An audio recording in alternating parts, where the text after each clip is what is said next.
Hi, guys. Again, this is Jella of the Wise and the Curious podcast, where the prudent meets the eager. And here we're going to talk about something that's a smash hit, a masterpiece, and someone I know who is gorgeous and enchanting will help me with such. Now, my question is, are you ready for it?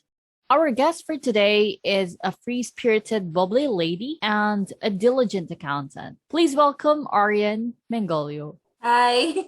Hi, Hi. Ariane. Kamusta? I feel good. I feel good. Especially now. Especially this week. There's a lot going on this week. How's life right now? Like during this pandemic, what has changed or what's your plan? Those kind of stuff. For now, yung life ko is a big circus. Parang sometimes I'm up, sometimes I'm down, especially this pandemic. But as of the moment, I am up here. Up here. I'm happy because I'm home. I'm here in my hometown. I'm with my mom. I'm with my cats. Aw. I'm doing the things that I want. I'm with my friends on weeknights or ano, but weekends din. So they just knock here na they say, "Hi, can you go out with us? Ah, Have dinner with us?"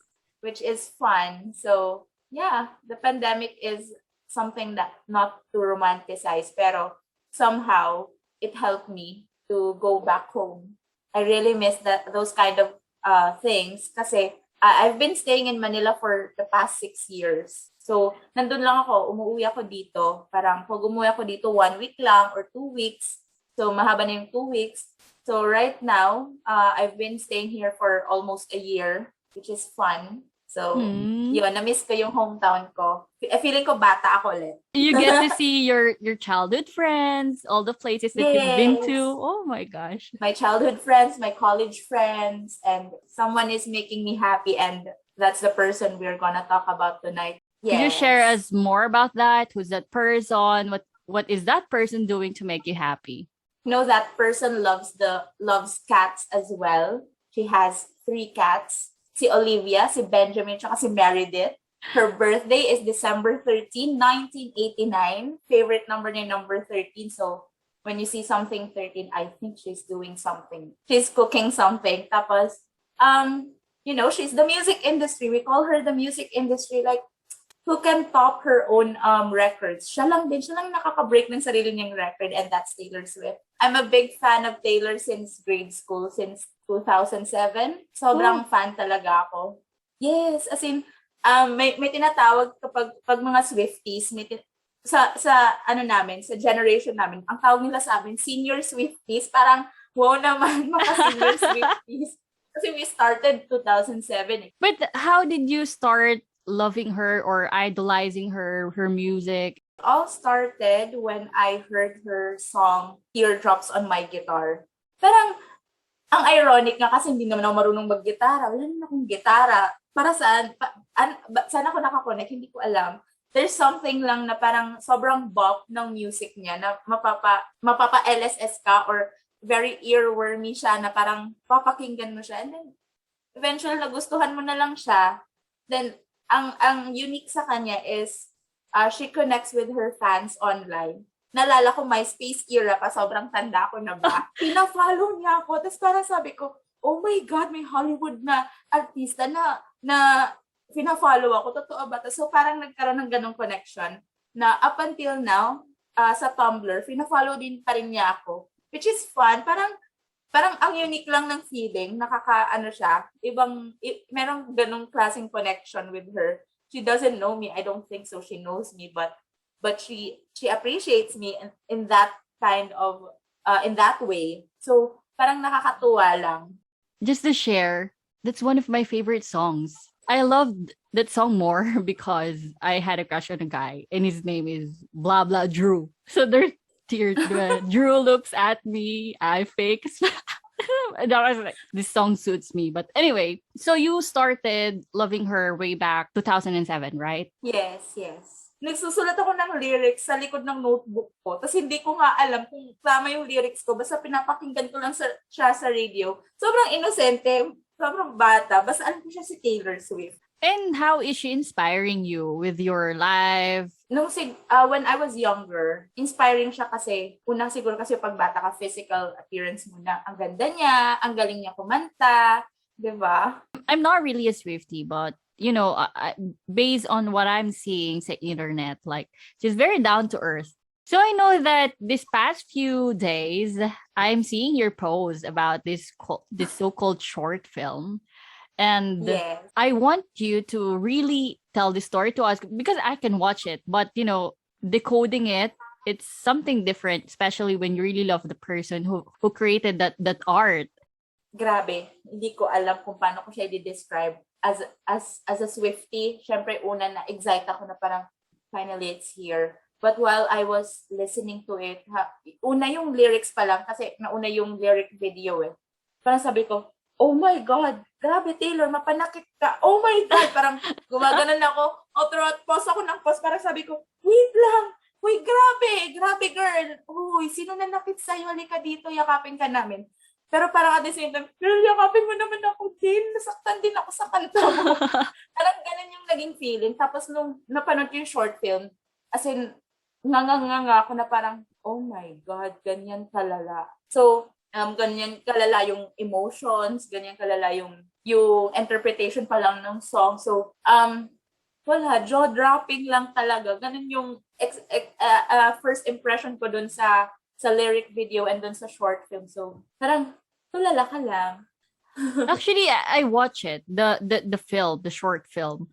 The opening of the film really struck me. Loving is so short, forgetting is so long. Tama ba? Parang gano'n, hindi ko siya na-memorize. When I read that, I was like, oh my God, she's really hurt. Because hindi mo siya i-include dun if not. Kasi, but it's real that loving is so short, forgetting is so long. Especially Yes. if that thing or that person really makes a huge part or owns a huge part of your heart, diba? Yes. And when you read Parang, that, ano yung naging interpretation mo? Ano yung naging feeling mo? nung nabasa ko yun, sa akin naman, nung nabasa ko yun, parang familiar, parang nabasa ko na to.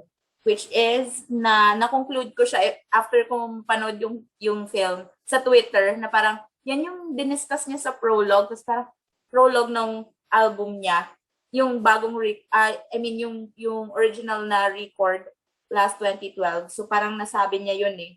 Ayan, there is an old poem by Neruda and that I've always been captivated by. Tapos yun, yung quote na yun. Diniscuss niya dito. Kung meron talaga akong Nice! What's that, an album? Niya. Oh. Yes.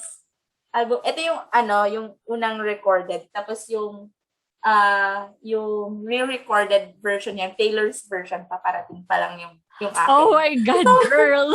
And it is signed. Signed by Taylor. Gusto ko yung on the way na yung kaka-release ka lang pero magkakaroon ka na. Really, you're 50. But anyway, going back to the short film. So, dun sa story, I think it has seven ba? May iba't iba siyang part. Tama ba? Part ba yung parang tawag? Chapters. Sort of. Noong una parang sabi ko, bakit ini-explain niya? Parang may chapter by chapter. Tapos nung huli, sabi ko, kaya pala. Kasi parang, meron siyang book reading or book launch pala yun. Tapos kinikwento niya yung story ng All Too Well. Tapos, siguro, habang nagkukwento siya, ito yung chapter na ganito, chapter na ganito. So, do you understand? Kaya may titles, kaya parang sabi ko, gets ko na. Kasi may libro, so nag-ano siya, girl, her brain, paano ba magkaroon ng ganong brain cells? It started parang tinatanong ni girl, yung si she, parang, are you for real? Are you real? Parang, I think I just made you up. Tapos parang doon na-build na, and then, na these two people are, couple sila. And then, lalabas na yung autumn leaves, yung car na nag-drive sila. And it was the upstate escape na, we're from the city, let's go somewhere else. It's an upstate escape. Makikita mo na they are so in love with each other. Then, there's this lake. Nasa front sila ng lake. And then, what was next? Parang, after nun, pumunta sila sa bahay. And then, dito yung lyrics na yung parang And I left my scarf there at your sister's house. So doon yung red scarf niya, sinabit niya dun sa parang yung sa may hawakan ng stairs. And then tapos may dinner party, and then yung vibe ni girl nung simula nung film. She looks so innocent, she looks free spirited kung with what she looks, parang very young. Tapos nung dinner party, she looks matured with that red lipstick, with that black blouse, and then her hair was something na very kailangan tidy. Tapos 'di ba nung simula parang ang kulot lang ng buhok niya, ganun lang. Tapos during that dinner, if mapansin mo, lahat sila umiinom ng wine. Tapos siya, meron siyang glass of wine, but it's still filled, hindi pa naiinom. So it's an indication that she's the child in the group, in the party. And everyone's, parang they are grown-up people. Like, parang, why am I here? Parang ganun yung feeling. Tapos meron siyang wine. And then, she was trying to connect, kasi parang hindi siya makakonect. And then, she hold the hand of guy. Tapos parang tinabi muna. Which is parang, whoa.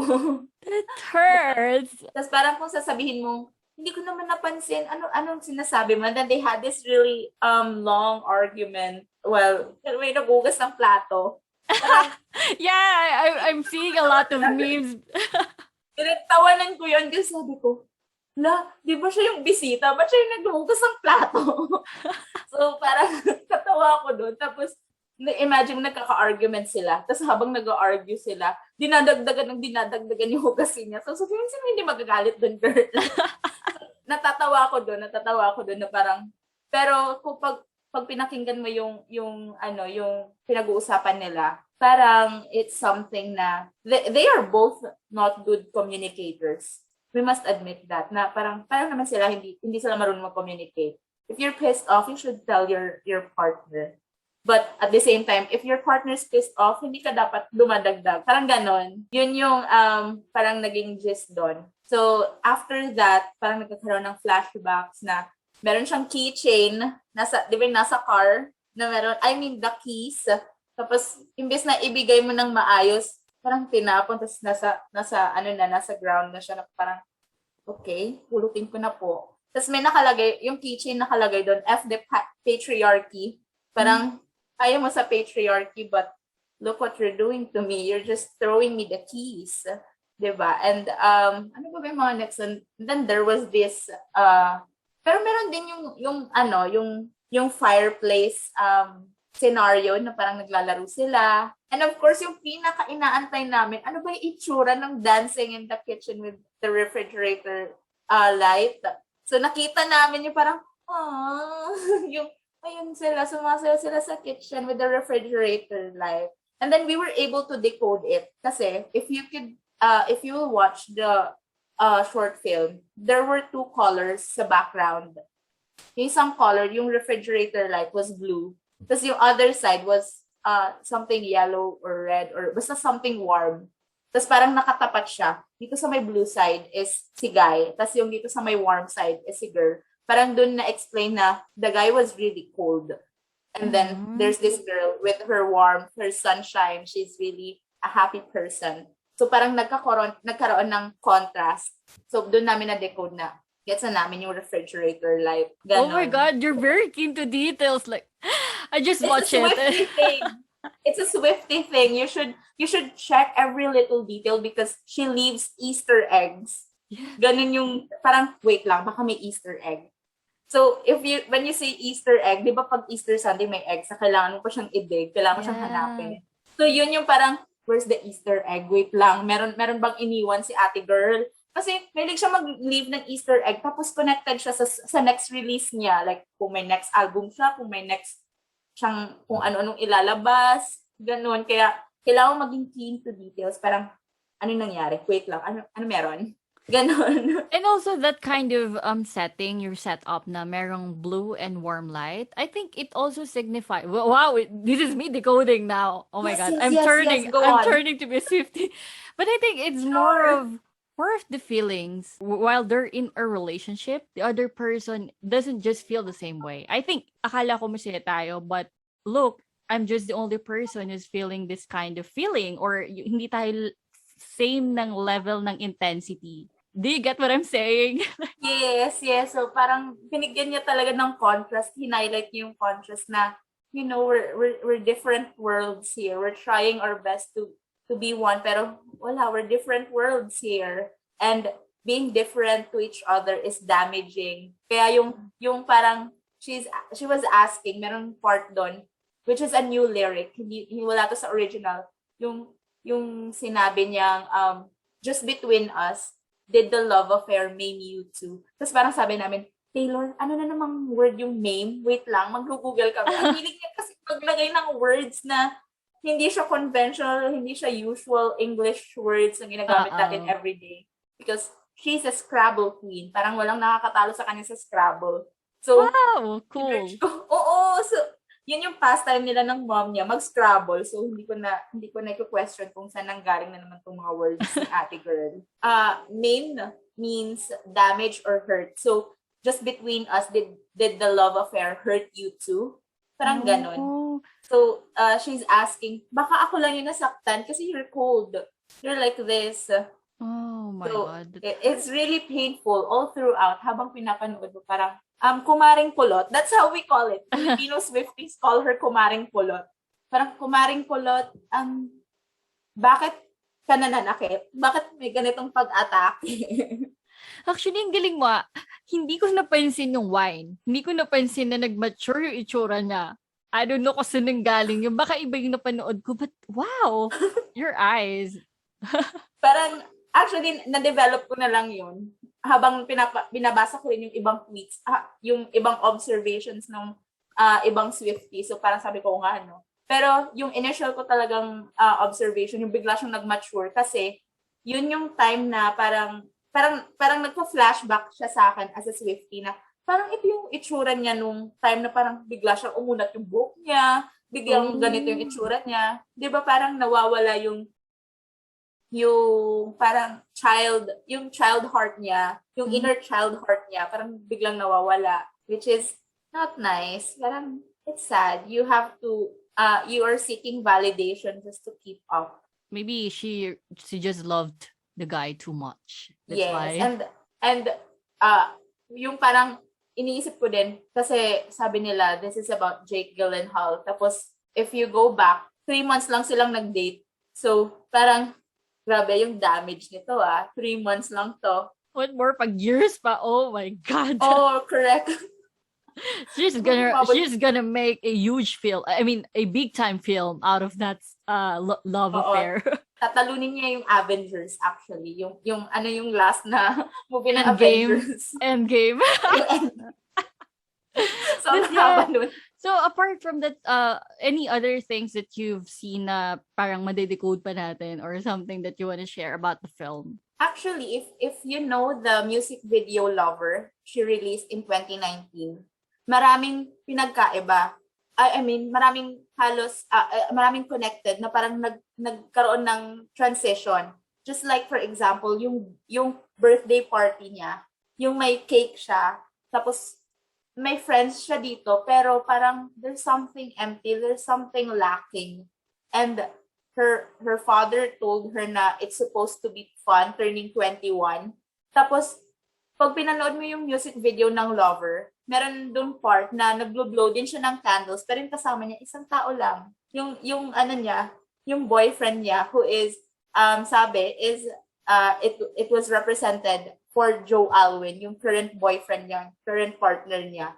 So, parang for someone who loves her special day, tapos hindi ka magpapakita, that's something. So, parang nagkaroon ng transition no na, grabe noon, 21, nung 21 ka, walang may nagpakita. And you can go to the song, The Moment I Knew, nasa Red Album din. Yung kanta na yon parang nag-aantay siya na may dumating. Tapos, hindi dumating yung inaantay niya.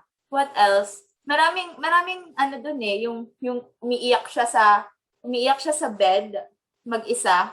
Tapos, dun sa Lover na music video, meron siyang kakwentuhan sa bed na parang naka-curl lang sila. Tapos parang, hello, hindi na ako mag-isa. And then, meron ding, yung nakita mo yung scene sa sasakyan na parang magkaano sila ng forehead. nung guy. Yung nakaganon. Actually, hindi ko, Ganyan hindi ko sila. ma-recall. Like, sige nga, kwento mo nga sa akin. I watched Yung parang, the film, don't get me wrong, but siguro hindi okay, tayo kasing yung intensity talaga na observation. nasa car sila. They were very serious. Pero ano lang siya eh, parang walang conversation yun eh. Parang bigla lang nag-flash. Pero pumunta ka sa Lover album, meron siyang ano sila sa forehead. Then, they were dancing. They were happy. Tapos Mm. yung sumasayaw sa kitchen, sumasayaw sila din sa Lover music video. Pero masaya sila as a partner. There's no coldness, there's no contrast of sino yung warm, sino yung cold. They're both warm, they're both happy. It's in a pink room. Sobrang masaya sila. And then sobrang ano lang din, parang ako yung nasaktan para sa kanya nung sinabi niyang it's supposed to be fun turning 21. Kaya siguro, yung song niyang 22, like, I don't know about you, I'm feeling 22.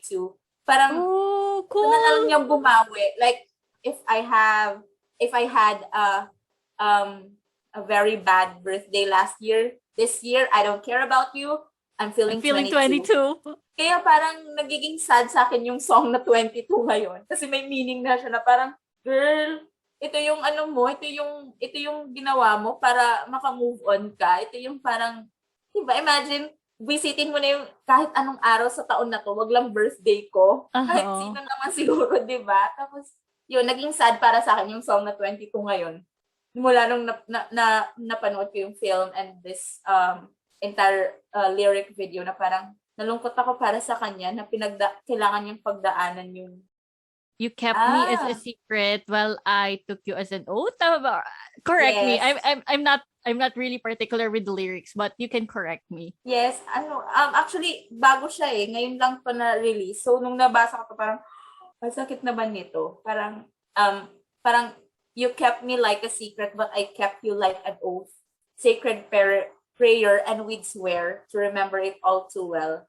Siguro kasi, it was just a short relationship. Imagine mo, ako nalaman ko na lang na sila pala nung nag-break na sila. Which is, parang even if we keep this private, Taylor really likes her relationships na private. Parang tatlo atang breakups because of they want it public. No, yung partner niya gusto public yun. Like Tom Hiddleston. Parang gusto kasi public yung relationship nila which she does not agree.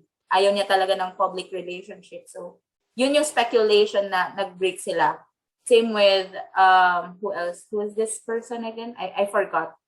I'm not sure if it was Calvin Harris or Harry Styles na yun yung reason. Pero hindi ako sure. Hindi na ako sure sa dalawang yun. But with Tom, yun yung parang naging ano niya. And lagi niya sinasabi nun na gusto niya private lang. But even if it's a private relationship, parang mararamdaman mo dito, parang iba kasi yung private lang sa sikreto ka talaga. 'Di ba? Yeah. So parang yung gusto niyang sabihin doon is um she was kept as a secret. Hindi Yes. siya for privacy purposes. So solely secret Mm-mm. lang talaga. Mm-mm. Parang yun yung understanding namin na parang ang sakit naman nun. Yes, we're private, but that doesn't mean that there should be a secret. Hmm. Yeah, for sure. It's gonna hurt someone kapag ganun yung So, situation. after nung bridge na parang, well, maybe we got lost in translation. Maybe I asked for too much.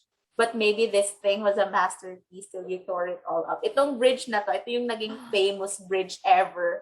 Like, Taylor, are you an architect? You're the best engineer. You build good bridges here. Sobrang strong ng bridge na yun. So, yung those lines, very famous siya. Marami talagang nagpatattoo nun kasi sobrang painful nun. Tapos,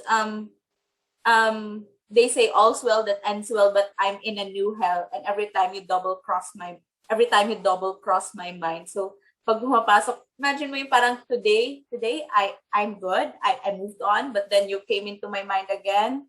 There's a free rent inside my mind. Oh my God, this is killing me. Parang ganun yung pain na mararamdaman mo doon, and tahimik lang siya.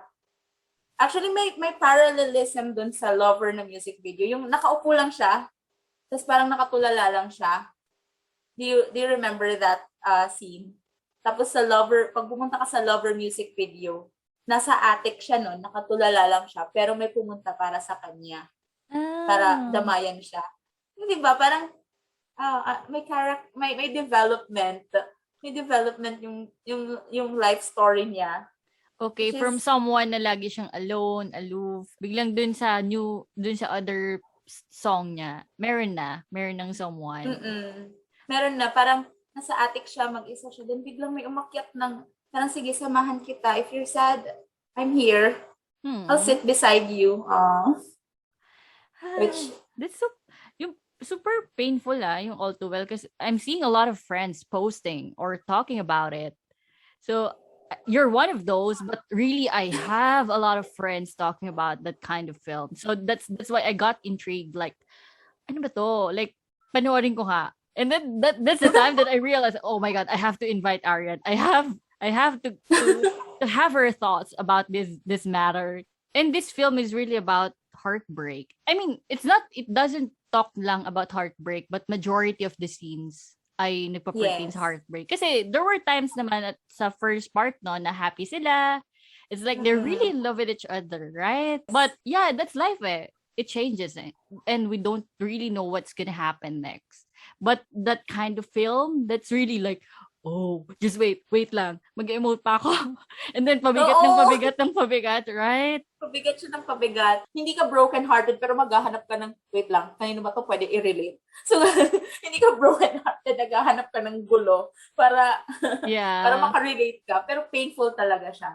And it only Painful. shows how effective the short film is, the story is, the music is, and Taylor in general, right? Like, Yes. hindi mo ma-experience yung pain na yan eh, if it's not effective. Yes, kasi let's admit, because genuine yung pagkakasulat eh. From a genuine heart yung pagkakasulat. So, hindi mo siya madadaya. Lalabas at lalabas yung emotion. So, that's why na parang this song is specific, but it's also generic. Parang Yeah. specific to sa pain niya, pero how come we share the same pain? What's going on, Taylor? What are you doing? Ano formula mo? But yeah, in anyway, if there are lessons na na-get mo dun sa story na yon, ano yung mga lesson na yun? And do you think that you can use that in your life or you can apply that kapag dumating ka sa situations na yon? Actually, parang I have something specific na naka-relate ako dun eh. First, when you're young, you don't have to be sorry for being young. Because when you're young and you're in love, hindi may iwasan that you're needy, you are clingy, you are so innocent. Parang, this is me loving. But at the same time, if you had mistakes in the past, don't be afraid to correct it by yourself. Parang, if you were this person before, don't be sorry that you were that person, but you can be better tomorrow. I mean, if that did not go well with my partner, yung pagiging clingy ko, pagiging needy ko, parang 'di ba, yung parang not being a good communicator, maybe you can improve. But that doesn't mean that you should stop loving people. Diba? Keep on loving people. It's a very nice world to love people, but if there's something that you can parang 'di ba, if there's something that you can say it better, just say it better. Tapos even if you had this kind of heartbreak, the world doesn't stop. You can go and move on with your life. Hindi man siya parang keep on feeling the pain until the pain doesn't hurt you anymore. And then be a Nice. better person. If you see 'di ba sa ending ng All Too Well, naging book author na siya. Parang Yeah. ginawa niya yung instrument to be someone na I think this is my craft. I can do best in this certain department. So I'll work on it. So yun yung parang nakita ko na yes, you can look back in the past how painful it was, but go on, girl, just conquer the world. You can do it. Yeah, and there's so much more to life than those mistakes, than the hurt things and all that stuff, 'di ba? Parang girl, marami pang ano. And actually that's one thing din na nagustuhan ko dun sa ending. Kasi it only shows that even parang despite all the bad things that happened to her, ang nag-end siya as someone na empowered. 'Di ba? Na parang Yes. she's strong enough to tell her story in public, right? Yes. Kahit Oh, sabihin mong, yesterday I was miserable, today I will not allow myself to be miserable again. Parang agree. I'll do something. Life is so good.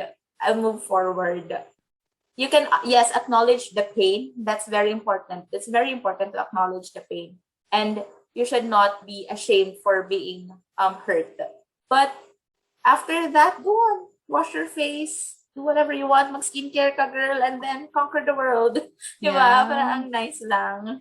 See, that's the impact of Taylor. You don't just listen to the music, but you learn something from the story of the music in her life, and I don't know, the ideas that she puts into the music itself, 'di ba? Parang at the end of the day, like hindi ka lang manonood but may mai-impart sa'yo, 'di ba? Na, I should do this. Yes. I should avoid that Mm-mm. thing, 'di ba? May mga ganun ka eh. And it should not come from hate. Yun yung napansin ko. Marami siyang marami siyang opportunity para mag-insert ng parang, kasi ikaw lalaki ka, inano mo ako, ganito mo ako. Pero hindi niya ginawa yun. Parang she just moved on.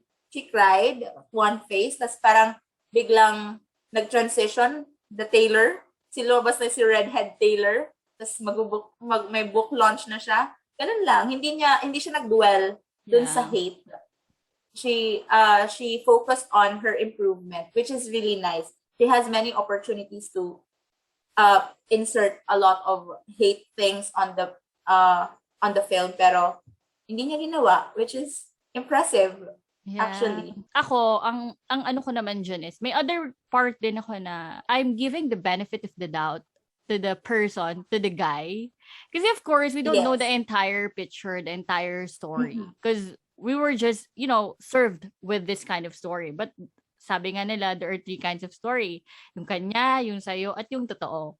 Right? I'm not saying naman Mm-mm. na hindi siya totoo or what. Of course, we don't have to be one-sided lagi. But I have this thinking that maybe both of them do have inflicted pains. Because you've mentioned nga, they're not both effective communicators. Maybe that's the reason why it did not work out. Because they Mm. didn't have the chance to really open up the things that they're really that are hurting them. Like for example, yung nagwawash ng dishes, right? They could have, sat down. They could have talked about it like okay, when was the last time that you felt about this? Kasi parang nandoon heat of the moment eh. Parang ang ending lang is parang wala lang, na-cover up lang yung pain nung nag-hug na sila, right? Na parang, I don't wanna fight. I don't want. Mm-mm. Parang, it's very normal, usual na these days na instead of you sitting down, talking about the matter, you just end up, just forget about it. Yung parang hanggang sa yun, nadadagdagan na siya, nagpa-pile up na yung hurt. Actually, naging discussion siya kasi kaya yung bridge na parang maybe we got lost in translation or maybe I asked for too much. So, Yeah. more like yung short film talaga is yung naging perspective lang niya. And Oo. she wants to know more. Ano ba yung naging mali? Kasi hindi siya hindi siya naging discussion between the two Yeah. of them. So, this is an open-ended question, kumbaga sa kanya na parang, ano ba yung nangyari? Bakit? 'Di ba? And So, actually, I appreciate yung ginamit niyang term na maybe we got lost in translation. Meaning, she's acknowledging that it's not just the guy's fault. Kasi if you yes. say kasi na we lost in translation, meaning, hindi mo biniblame na ito lang may Mm-mm. kasalanan or isang tao. Meaning, parang you're acknowledging that there were times na maybe both kayo hindi nyo na-translate ng maayos yung mga bagay-bagay. But Mm-mm. this is really a fun episode. Like everything's raw. Like share it, ask it. Actually, yes. Sabi ko nga, oh my God, ano na pala. Pero sige, hindi masaya tong ano na to. Kasi sobrang fascinated ako kay Taylor. Tapos I get the chance to share. Parang, I'm so excited. Yeah. And I can feel the excitement. But by the way, if how are you like gonna invite people to watch the short film if as a fan? 13 out of 10, please watch the short film. Watch the lyric video, stream it on whatever platform you have. If you have Spotify, if you have Apple Music, or any other platforms or streaming platforms, as in, worth it siya pakinggan. 10 minutes siya, tapos every time na na-memorize ko na line by line, it gets shorter. Parang, 10 minutes na yun? Wait lang. Parang 3 minutes lang yun ah. Nagiging ganun yung feeling. Marami Yeah. pa akong gustong i-share, pero it's better to watch it. Yeah, and yeah, I really appreciate you sharing the story, decoding the short film, you know, sharing the things that you've seen na hindi ko nakita. I was really amazed. But yeah, anyway, thanks a lot for being our guest for today. So Thank you din, Jella. Thank you for this opportunity. It's so nice. It's so nice. Nakakatuwa siya. Sobrang, I'm smiling all throughout.